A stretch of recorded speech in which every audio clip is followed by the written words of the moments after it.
Hello and welcome back everyone to another episode of Clash with Car. And for this video we're gonna make a new deck strategy for my friends who are all in the lower arenas, like the Barbarian Bowl, the Pekkas Playhouse, and the Spell Valley. So some of you requested me to make a deck because you wanted to get from the Barbarian Bowl or the Pekkas Playhouse to the Spell Valley. So I actually made this deck some days back, and I did not expect this deck to come out so well, but it actually came out really well. So this is the deck that I wanted to show you guys. It actually has 3 rares, 1 epic and 4 commons. It basically has the mini P.E.K.K.A, the arrows, the barbarians, the musketeer, the spear goblins, the knight, the baby dragon and the fireball. So the average elixir cost for this deck comes down to 3.6 elixir. So I'll just show you 2 of the replays as I always do. So this is the first replay that I'm going to show you guys. So this deck actually has a big number of combinations that you can make. So this deck has everything that you require for making a perfect deck. It has a good offense plus a really good defense. So the troops can defense and offense really well, all the troops. So I drop a musketeer with the knight just for tank, and the spear goblin is backing up. But he'll drop his minion out there that will get and kill all my troops. I got the arrows a little late, so I could not arrow them the minion horde before. So I'll just fireball the 3 barbarians that will get a good amount of damage on my tower. So I'll not take that risk and just fireball it.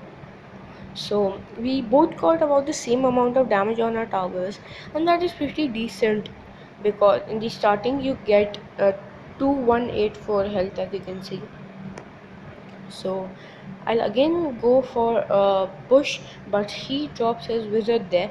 So I'll just drop the baby dragon from the left hand side. He drops the musketeer, so I'll drop my musketeer from the right hand side. The wizard and the witch will get distracted on the knight by the time my baby dragon will take out the wizard. So I'll then place my spear goblin just to get that musketeer and will get that right hand tower easily. So there's a few shots for the musketeer and the tower will be down.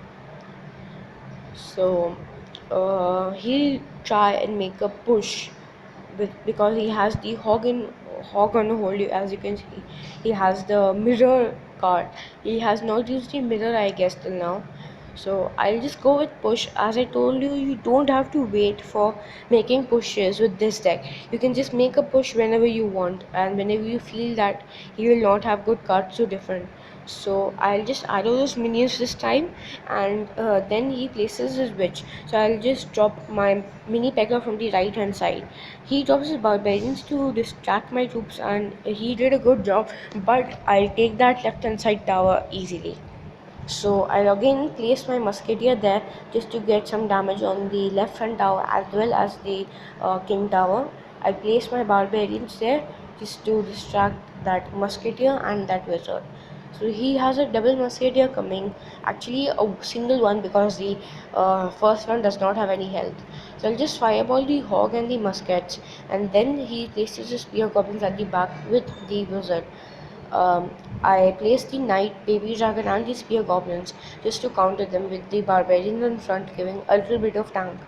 I'll then arrow the minions, I think.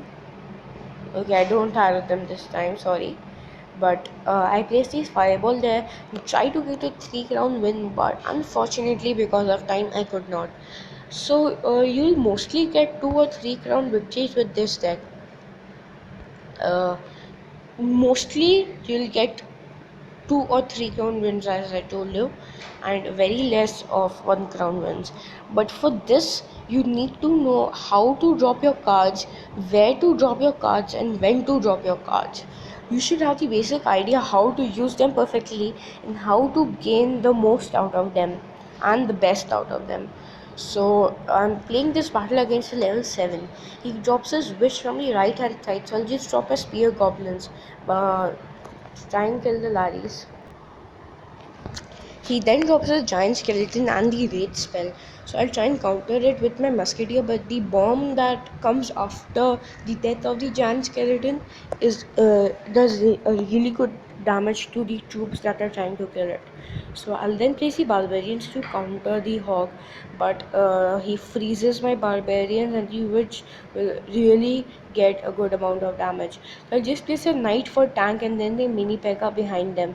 So as I told you, the mini P.E.K.K.A should be protected with a good amount of troops because it gets distracted really easily.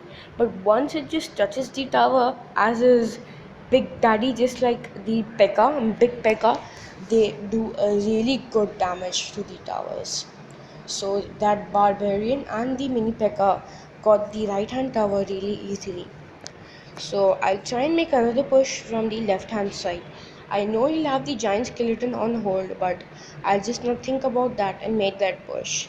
And with the spear goblins and musketeer backing the baby dragon, he dropped his giant skeleton there. So I just don't fear the giant skeleton, but fear his bomb that comes after his death. So he comes with a hog and witch combination. So I put my knight just to counter that witch, and then I have to place that mini P.E.K.K.A there to get that hog. So the mini P.E.K.K.A going behind the knight, a lot of distance between them. So by the time the knight reaches, the minion horde will be dropped and they'll die. So I'll arrow the minions this time again. He has 66 health left on my right hand tower, so he can easily arrow hit. So I drop the musketeer just to counter that Valkyrie, and he easily gets the right hand tower. So I really need to work on the left hand tower to get this victory.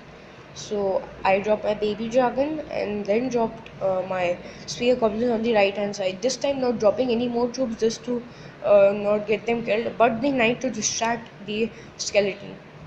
So he then drops his witch and the hawk, making that combination. I'll drop my P.E.K.K.A to get that hawk, but he frees it.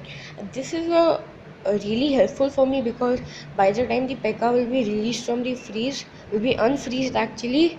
I get good elixir build up in my elixir meter down there. So my P.E.K.K.A will reach the tower and will easily take the second tower. So it will be overtime and a really good and enjoyable win. So this was pretty much it. Thank you guys so much for watching this video. Please like, subscribe and share the video. All Clash of Clans and Clash Royale players, please stay tuned for in my channel to my channel just for some awesome videos on Clash Royale and Clash of Clans. Until the next one, peace out.